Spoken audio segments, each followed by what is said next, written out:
What is good, everybody? Welcome to episode 35. Like, holy shit. 35 of the Yinzhers podcast. I'm your host, Morgan Urtso, here with my co-host, Samantha James, Jordan DeFigio. It has been a crazy weekend of football. We, the Steelers, are not a part of it. And bless up, because it has been absolute insanity. And watching my team involved in this madness would send me over the edge. And I know that you guys feel the same. What were your thoughts watching the Bills Kansas City game yesterday? Honestly, my most predominant thought was, wow, the Steelers were not good. They were so bad. And that's not to say that the Bills and the Chiefs don't equally have a significant amount of weaknesses, because they do. I feel like both of their defenses were just kind of like, oh yeah, what do we need to do? We don't have to do anything. And how do we play against a quarterback? Like, exactly. They had never seen a remotely mobile quarterback. And it's like, you guys play against one of these guys in practice every single day, because they're both mobile AF. Right. And it's, Jordan, you're exactly right. It was like a reality check for us. Yep. We're just not great. And that's okay. That's not a dig at the team right now. Like, things ebb and flow with franchises and the state of them. And with the way that the Steelers were built to win now for such a long time, eventually that window was going to close. And it just closed sooner than we were kind of expecting. And that's okay. Like, that game last night was so much fun to watch. Just like Josh Allen and Patrick Mahomes trading off with each other, like going bananas wild. Like, I could have watched that all night long. And the thing that made it so fun was that there wasn't an emotional attachment to it. You could just enjoy the talent and the skill for what it was and just be like, wow, this is really fucking great football. Ooh, wow. Dude, absolutely. It almost felt like, oh shit, like this is what it feels like to watch a good football game. Yeah. This is what it feels like. Not just getting your ass kicked for 3 quarters. Yeah. And then deciding to show up. Yeah. Yeah. Oh my God. It was like blast from the past for us, because I have not experienced that since Nam. So sweet. That was very enjoyable for me. Had a great weekend. Let's quickly discuss. Keith Butler took a little bit of a dig at Mike Tomlin on the Fan today. And he made similar comments recently in another interview. He's leaving, so he can kind of say anything, even though, Mike Tomlin kind of gassed him up in his statement about Butler leaving. So did Art Rooney. And so it's kind of like, he doesn't really care about burning these bridges. He said, basically, if you thought the defense sucked, don't blame me, because that's Mike Tomlin's defense. He didn't say it in those words, but he said it essentially. Paraphrase, right? Yes, Sam. What's going through your head? That's something we kind of talked about all year on Yinzhers, was that how much of this defense was really Keith Butler's, because we've heard from multiple sources that Mike Tomlin calls that defense, which brings us full circle back to how much is going to change under a Mike Tomlin coaching staff. Like, no matter who the DC is, Mike Tomlin is allegedly still going to be calling it, still going to be calling that defense. And so what's actually going to change? Nothing. Because we also know, according to Keith Butler, and maybe we take his words with a grain of salt, who knows, but we also know that essentially the last few years of Dick LeBeau's career as our defensive coordinator, Mike Tomlin was calling those plays as well, was calling the defense then as well, because that's what Keith Butler said. And apparently that's what's going on. I don't know how to feel about that. Like, how do you come into an organization and take the reins from Dick LeBeau? I don't understand that. I'll never understand it. And if that's actually what's happening, Sam, you're exactly right. Nothing is going to change, no matter if it's Terrell Austin who gets promoted. That's the Or if next it's part. one of these new guys who they're allegedly bringing in for interviews. Yeah, okay. Saints DB's coach, Chris Richard, former Seahawks DC, who actually was pretty successful there. He was the DC for 3 years. He was with the Seahawks for 10 in 4 different positions. Was the DC there for 3 years, and his first year was ranked first in points allowed in the NFL. So like he ran a very good defense, but now he's, back to being a DB's coach. They've requested interviews with him and interviews with Giants DC Patrick Graham for the same position. Is this optics? Yeah, I think so. Right? Until the Steelers actually make an outside hire, I will not believe that they're serious about any interviews with candidates outside the organization. And that's kind of like a chicken or the egg argument. I guess you could, I don't know, but whatever. They have yet to do it when Mike Tomlin was the head coach. Like they let Dick LeBeau run out his tenure there. They let Bruce Arians run out his tenure there. And then they just kept promoting from within. That's been what they've been doing since those two guys left. So I mean, I'm not gonna complain about it because you can't start with an outside hire if you don't interview outside candidates. So I'm glad that they're doing that, but it's kind of one of those I'll believe it when I see it things. Like I do not think that they're serious about it. And if they are, I love the Steelers, and what I want people to hear me say is I constantly hope they prove me wrong. I do. I don't want to be right in my cynicism about this team. However, over the last 10 years, they have really given us no reason to believe that the cynicism is unwarranted. So it kind of is what it is. Everything Keith Butler said, I do take it with a grain of salt, but I'm also like, yeah, I could see that based on the way things play out. And are they going to seriously consider these guys from, the Giants and the Seahawks and the Saints? Like, I don't know. Sam, what are the chances that they interview these guys, right? And one of the two just like blows them out of the water and Mike Tomlin is like, this is my dude. What are the chances of that happening? First, like I know Patrick Graham is interviewing to be the Giants head coach. So there's that.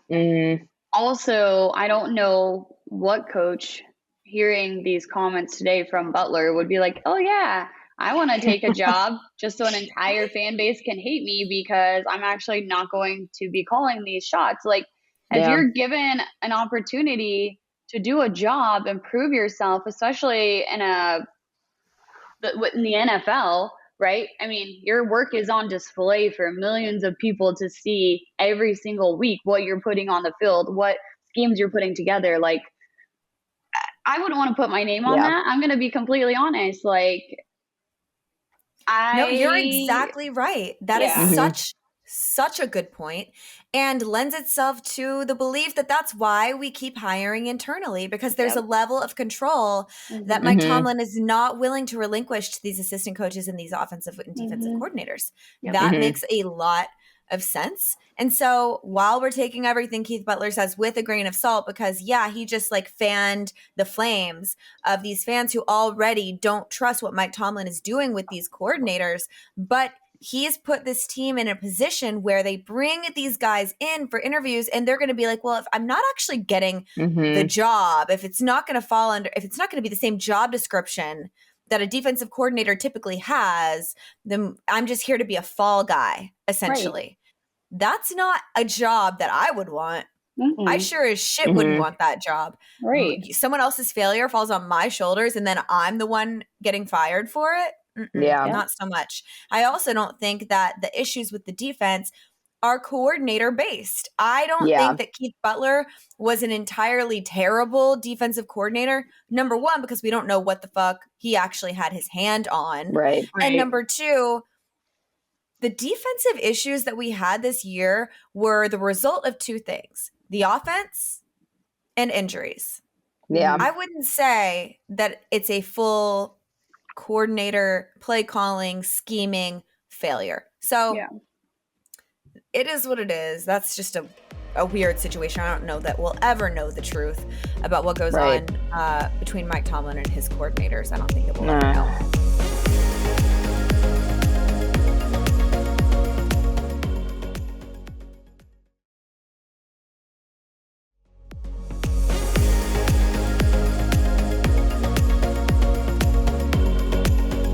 But before we get into the questions from Twitter, because we're going to do that on this episode tonight, I want to talk about why Steelers fans, are being so freaking weird about who other Steelers fans are allowed to root for in the postseason. Like, are we now gatekeeping not just fandom, but like being okay with another team that's not our team winning the Super Bowl? We're not in it, guys. We can't win it at this Someone point. has to So win it. if I'm okay with wouldn't love the 49ers winning. If I'm okay with the Rams winning the Super Bowl, like, you should have let me be okay with that. If I'm okay with the Chiefs winning the Super Bowl, you should let me be okay with that, because it doesn't affect the Steelers whatsoever, right? No, it doesn't. And the thing is, like, it's fascinating. I feel like it's a lose situation right now, because I really don't want to see any of these teams win the Super Bowl. Right. I'm like least not okay with the Rams winning the Super Bowl. Like, I would love to see Aaron Donald win. I like Matthew Stafford. But for me as a fan, I love the sport. I want to see what is going to be best for the sport of football. And of course, I want the Steelers to win. But like you said, they're not in it anymore. They lost. Those fans who threw trash on Ben Roethlisberger are not playing in the AFC Championship. Right. TJ Houshmandzadeh paid his dues for rubbing his cleats on the terrible towel. It's over. All of that is over.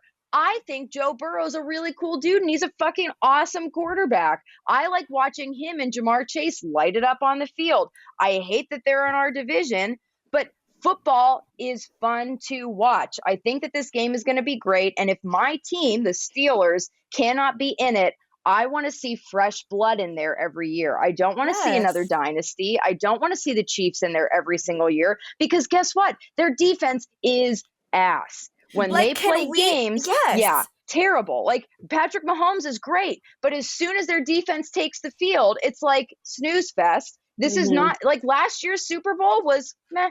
Like, their game against the 49ers was meh. Like, I don't want to watch that again. We know what we're getting from the Kansas City Chiefs. Put somebody new in there. I hate that it's the Bengals up against them. I was rooting for the Bills, but they lost. I don't know what to tell you. It doesn't make you less of a Steelers fan. Why are people so obsessed with who other people are rooting for? Seriously, if that is how fixated you are on what's going on Twitter, take a step back and be like, hey, maybe I should go to counseling, because I am very invested in the wrong things. Like, exactly. I don't care who anybody roots for. It like, but it was I gotta fast. go read. It was like I gotta go read. I gotta go read like, this thread now, because it's fully invested wild. in. Absolutely. Can we not all just collectively be really happy that it's not Tom Brady? Thank you. Can we all just not celebrate that fact? Because in this reality, in this dimension that we live in currently, reality, not this one up here, guys, the Steelers aren't in the Super Bowl. The Steelers cannot win the Super Bowl. I'm sorry. I hate to burst your little bubble. They can't do it. So get over it. And don't tell other people who they're allowed to like. As individual players, as teams, they can do whatever the fuck they want to do. It's weird behavior. Get off your soapbox. No one cares about how your feelings are hurt. That Jordan thinks Joe Burrow is a good quarterback. I'm sorry. It's actually a fact. So not only get help, not only go to counseling, but also like kindergarten, because fact. Literally. It's ridiculous. Interesting. Yeah. The part of you that's an AFC North fan, of course, is like, I don't want to see an AFC North football team other than the Steelers win the Super Bowl. Also, Joe Burrow's fucking awesome. Both can be true. Yep. They are not mutually exclusive. You're exactly right. right. You can be two completely different things. On another hand, I don't want to see Jackson Mahomes and God. whatever Brittany, I think is her name. I think it's Please Brittany. God, I don't want to see her spraying champagne over unwilling participants ever again.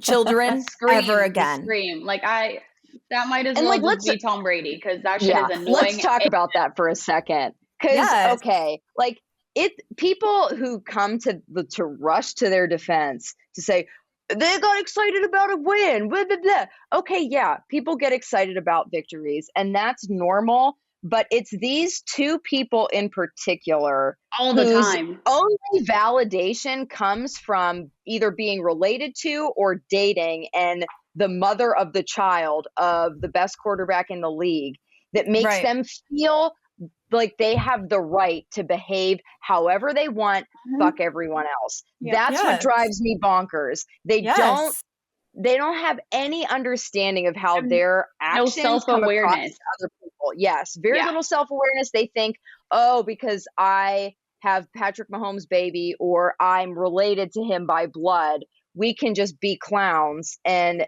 do all this stupid stuff, and nothing's ever going to happen to us because we're that important. Yeah, like you're not that important.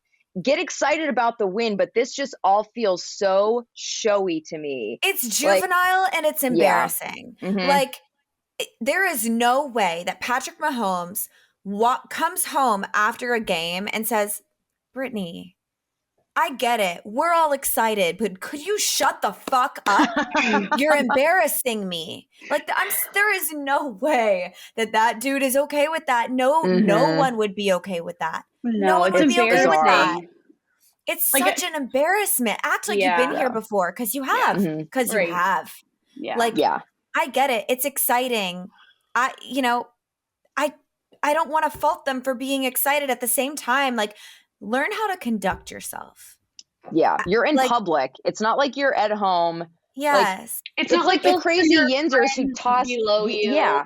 It was random fans, and I don't know. I don't think weird. It's weird. Standing outside in the freezing cold and getting sprayed with champagne from somebody that's in a club room that's not been standing outside for freezing hours.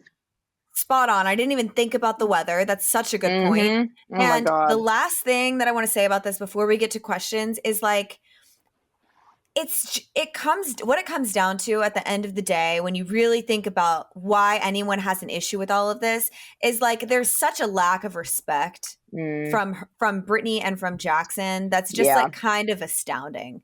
It's I don't respect your position where you're coming from. I don't respect that you don't want champagne sprayed all over you right now in the freezing cold. Like, I'm going to do whatever the fuck I want to do because I have a relative who is the reason that we're here. And that somehow justifies my childish behavior. I just think it's pathetic. I don't understand it at all.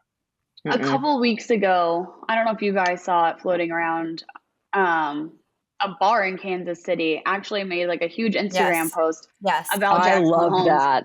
And it was like the best thing you've ever read. And it's exactly nailing this again. Like, your entitlement because you have a large social media following. Sam, you could just walk into the bar with a large party. It's a very small bar. And when you don't get your way, then, trash their business all over social media or whatever proceeded to happen. And it's like, they've obviously still learned nothing because they're just acting like asshats still in public. Right. So insane. Sam, for the listeners who have not seen that post, could you explain what that situation was? Let me pull it up really quick and we will do it. And let's see, the bar was called. It was a small bar in the Kansas City area. SOT. And they said, it's time to have a talk. Today we are experiencing a lot of activity over social media regarding a recent visit paid to us by an unhappy guest. This person happens to have a lot of followers on social media, and therefore it's something that we can't ignore. Voice, reach, and influence are power. In our case, and with many businesses that are locally owned, the power of a few social media personalities can make or break that business. This grants these people a certain power to affect our livelihoods. There are also those that have built their There are those that have built their influence by being responsible, informed, positive, and sincere. there are also those that have built their followings by being the opposite. That being said, we have some apologies to make. I have to load the second one. There's more than 2. This is amazing. I just love it so much. They said, "Dear @Jackson Mahomes, we are sorry that we set boundaries that you tried to ignore. Oftentimes, people with unearned status and a sense of entitlement think they are above the rules and will lash out at the employee reinforcing them. We are sorry we could not seat your very large group. As you probably saw, our bar is very small. We are sorry that you have the reach that you do, or at least that you think you do, and that instead of using it for something positive, you decided to use it to try and crush a small business. We survived a global pandemic. We'll survive your ego." That was my favorite part. I know. We are sorry. Anyways, it just goes on, and it's just like, and it's just so true, and it's amazing. Like, you could just Google it, Jackson Mahomes bar post, and it'll come up. If you want to read the entire everyone excerpt. Google it so you can see the entire situation, because everything, the way that this thing played out is, he clearly was trying to hurt. He didn't get what he wanted, tried to hurt the bar, and they responded. And actually, when they say no publicity is bad publicity, that's exactly what happened here, because this bar is now insanely popular, and that's amazing. So, It all ended up right in the end, but let's jump right into these questions. We had a ton today, so I picked a couple of, open-ended ones, the best that I could. We're going to start with V4 Vaquera. She asks, will 2022 be the first losing season under Mike Tomlin? We're starting this one off hot. Sam, what are your thoughts? Oh my! You guys are really going to do that to us? We haven't even done the draft yet. No matter what you say, they're going to tell us that you don't know what you're talking about because you're a woman. But go. Yeah. I mean, with as many moving pieces as there are right now, I say that there is a higher chance than not, yes, that this is the first season that's losing. All right, Jordan. It's hard. I was going to say, no, I don't think so, because just a few seasons ago, whenever Ben got hurt and they were alternating between Mason and Duck, they still found a way to, scrape out with a 500 record. But I feel like the team always plays better when they have to play up to expectations instead of playing over top of expectations.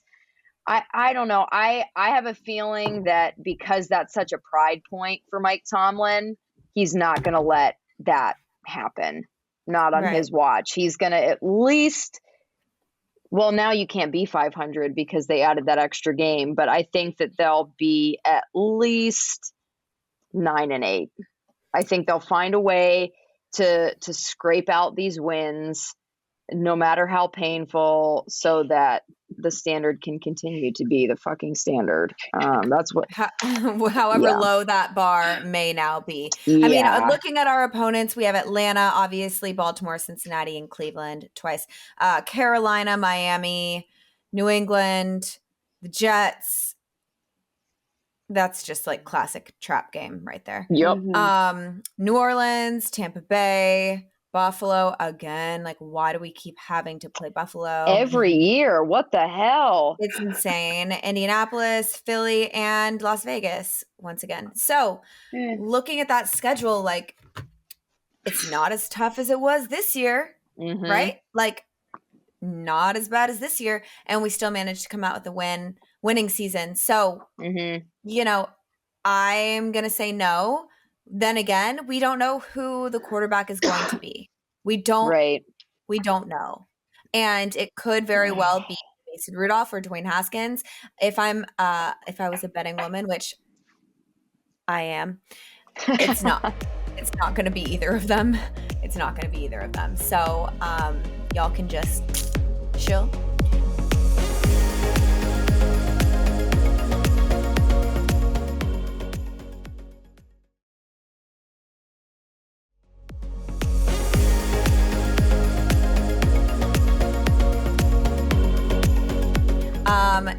moving right along, we have Permanti Bro 1, always hits us with the good questions. After the big-time quarterback shows this weekend, speaking of quarterbacks, do you think the Steelers should try to follow suit or, and I loved this question, innovate the newest defensive answer to them, since this is like the new trend in the NFL, like LeBeau's zone blitz last generation. Fortify the trenches and run better than anybody, letting air out of the ball, scoring and playing keep away. So essentially he's asking, like, do you think the Steelers follow suit, find the mobile quarterback, kind of break the bank to do that, or do they fortify the trenches, kind of get innovative on defense and try to be the first team to kind of come up with an answer for these guys? Jordan, let's start with you. I think that's what they should do, because with a guy like TJ Watt on defense and an upcoming quarterback free agent class and draft class that looks like it does, you're not going to be able to get the right guy at the right price without giving up a ton of draft capital. And that's just something that the Steelers cannot afford to lose, given all of the various holes that they have throughout their roster. I think that I don't know if they will do that, because it has yet to be determined who's going to be the defensive coordinator and how much say they will have over Mike Tomlin. But honestly, like, everything in the NFL is so kind of like not just cyclical, but everything is always morphing and evolving. Yes. And like when Le'Veon Bell was playing with the Steelers, like the workhorse running back was the thing. And guys like Todd Gurley were getting paid. And now you see that kind of like dissipating into the background because it's not as necessary because guys anymore. Like Todd Gurley got paid. Yep. And they were like, oh shit, they get hurt. And then what do we do with all this money that we're paying them? Like it, and now there are more mobile quarterbacks who are coming up through the ranks. I think that in order to counterbalance, like look at it, we said this already, but looking at that game last night, it was a whole lot of fun to watch. But if either one of those defenses had been solid enough, they could have completely had an answer for the opposing quarterback. And they just didn't. They were totally powerless over the Chiefs were powerless over Josh Allen. The Bills were powerless over Patrick Mahomes. And it just so happened that the Chiefs got the ball first in overtime. That's why they won. And not saying that they didn't deserve to win. That's its own thing. You can't really say anything straight shooting without people coming at it. But I think that if the Steelers want to find success with their lack of mobile quarterback and quarterback at all, that's what they're going to have to do. They're going to have to build that defense around TJ Watt and really commit to finding an answer to those quarterbacks. And they're going to have to, beef up their offense too, because the defense would do its job and then the offense would just suck the life out of the game. So it's really not one or the other, but I think that should be the priority, because all of the quarterbacks in the AFC right now are like pretty far ahead of the quarterback room that we have right now. So, well, and you make such a good point, and it's exactly what I was thinking. Like, you watch the Chiefs-Bills game and you just realize that there really are no answers for these kinds of quarterbacks. So I'm with you 100%. I would love to see them come up with some defensive scheme that is used to combat those kinds of quarterbacks, because that is the way of the future in the NFL. So, Sam, what are your thoughts on that? Little conflicted, right? I love what both of your guys' points are, but I think watching our offense struggle so much, and it's not even, Ben was a big part of that.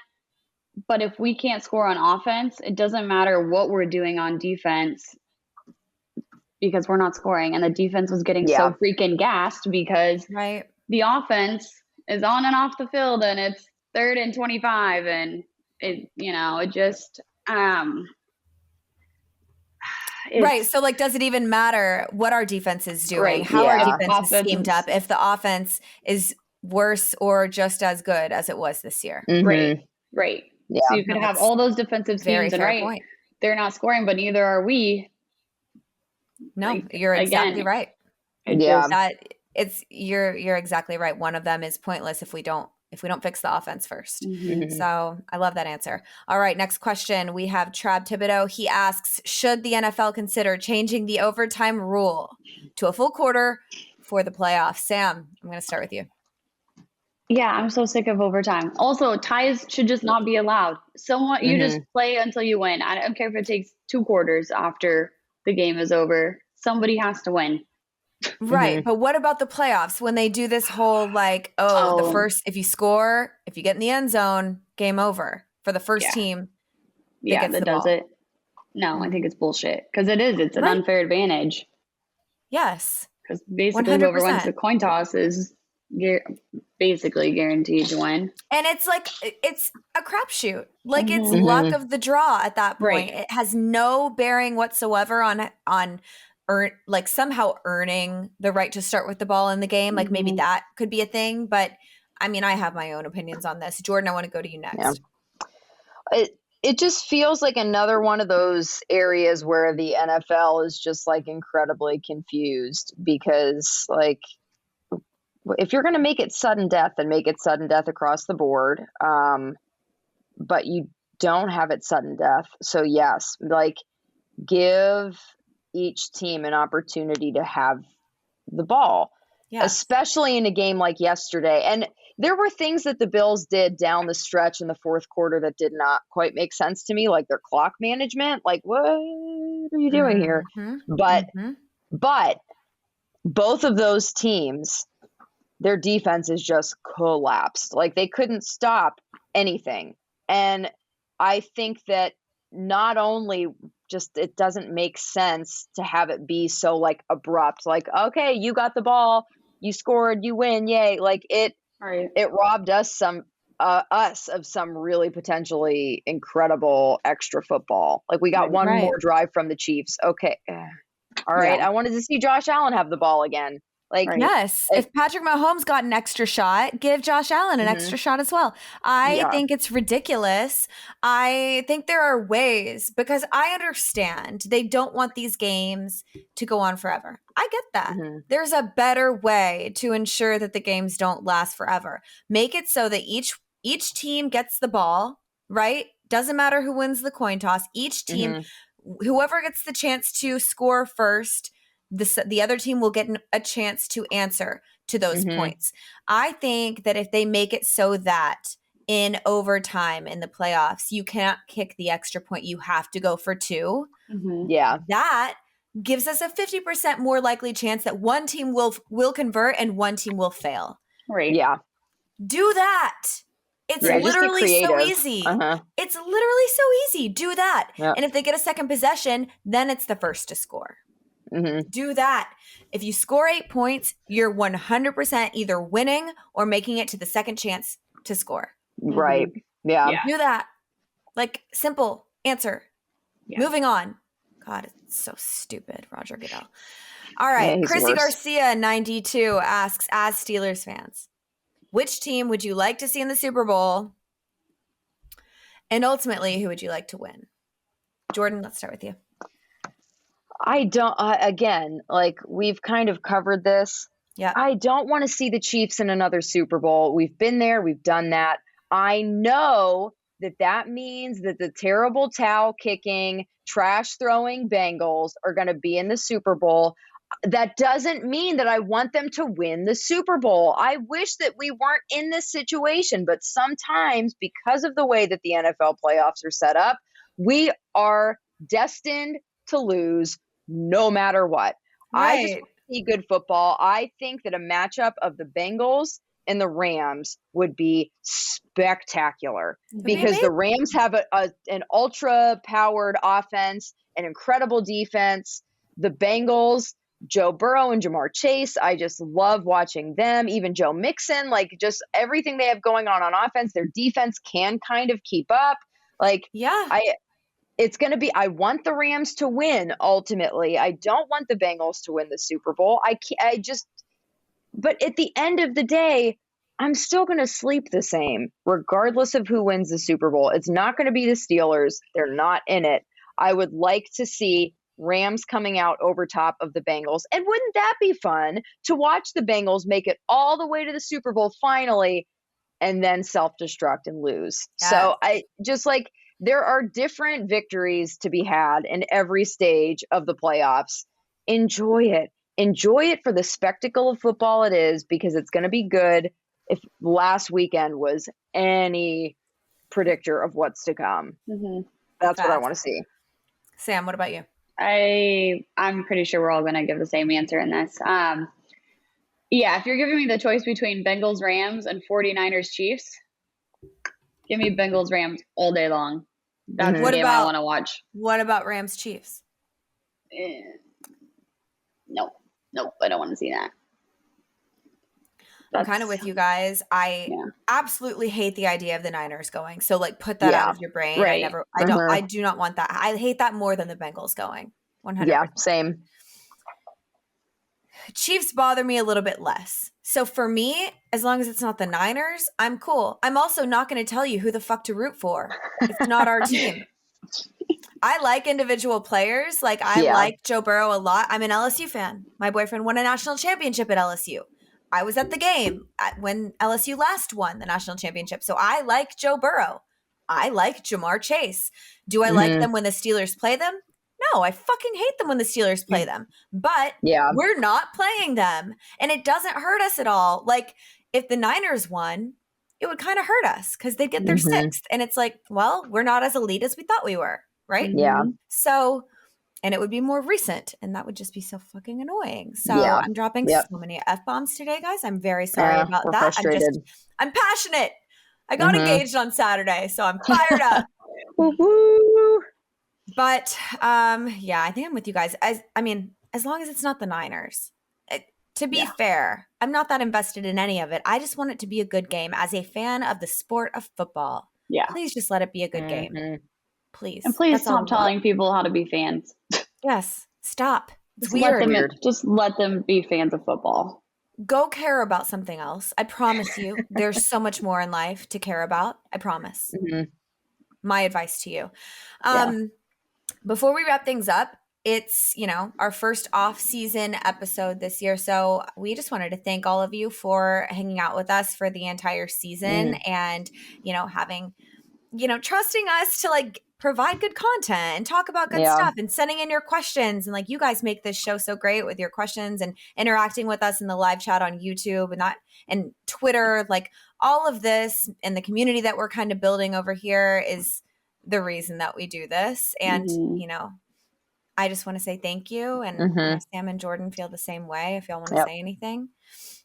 I don't know. That's just been awesome. Like, it's hard to believe that we've almost been doing this for a year, and that so many people have come alongside us for this crazy ride. It's been a blast, and to be able to have other people to share, especially this season with how the emotional roller coaster. Exactly. Like it was really great to kind of have that camaraderie with people and to get to meet at tailgates and games. It was just really special. You made it what it was. And I wouldn't say looking forward to next season because I kind of want to rip my eyeballs out thinking about that. Yeah. I'm dreading next season, but I'm glad that we have all of you to dread it with. Yeah. So thank you. Wait, say that again because you kind of cut out. Yes. I'm dreading this next season. Obviously, that's no surprise, but I'm glad that we can all dread it together. Yeah. Oh, that's so sweet. Dread it together.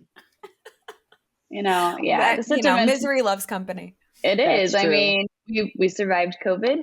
We survived Duck and Mason being quarterbacks of this team at, a couple seasons ago. We'll survive whatever the hell next season brings us. It's probably not going to be great, and we're still going to be arguing about it. That's okay. Couple heart attacks, but I wouldn't want to do it. Death, taxes, and Steelers fans arguing with each other. Yes. The absolutes in life. Guys, we have a lot of exciting stuff coming up this off season, so stick around with us. We are not going anywhere. And I know a lot of people will be annoyed by that, but sorry about it. Sorry, not sorry. All right, let's wrap this thing up. As always, it has been super real. Thank you, Steelers Nation. Steelers Nation. Good. Am I Sam? Am I Sam today? Mergen. Thank you, Steelers Nation, for joining us. Be sure to follow us on Twitter at Yinzhers and Instagram at Yinzhers Official. And don't forget to subscribe to us, whether it's on our YouTube channel or wherever it is you listen to podcasts, so that we can kick it every week. We will see you next Tuesday for another episode of Yinzhers.